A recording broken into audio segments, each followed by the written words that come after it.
We're joined this afternoon by First Coast News political analyst John Daigle to take a closer look at last night's Republican presidential debate. We're going to start, of course, with what everyone wants to know. Any front runners last night, in your opinion? Did anyone actually win this debate? Well, again, I think it really depends on which audience we're talking about. If we're talking about the Republican primary voters, the Republican base, a lot of people were surprisingly impressed by Vivek Ramaswamy, who really came off as the Trump surrogate and really spoke to that Trump base of the Republican Party very strongly last night.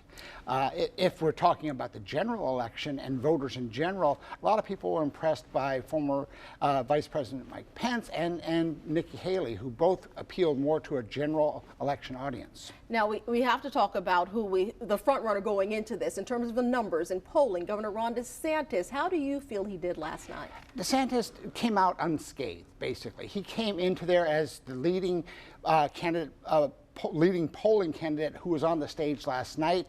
I don't think he took any hits that would bring him down.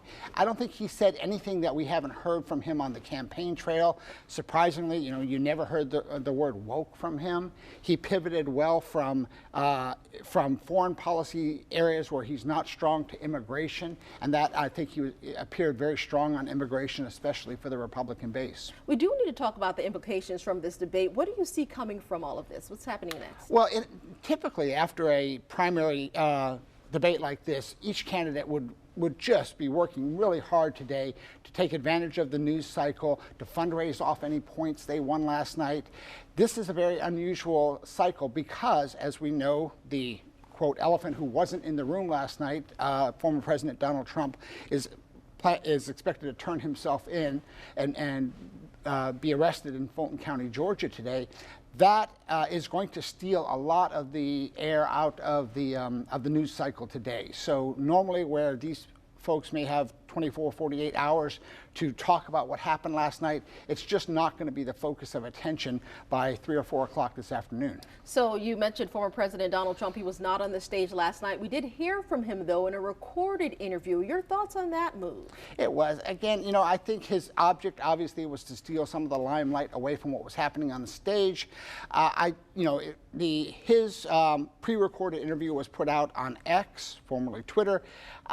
It probably got some attention from his base. We're talking about it right now, so certainly that is accomplishing something of what he wanted to do. But most of the Republican voters, primary voters last night, were watching the debate. First Coast News political analyst John Daigle, we thank you again for joining us this afternoon. And of course, this will continue our First Coast News coverage on our website at firstcoastnews.com and of course the First Coast News app. Again, we appreciate you, John. Thank you.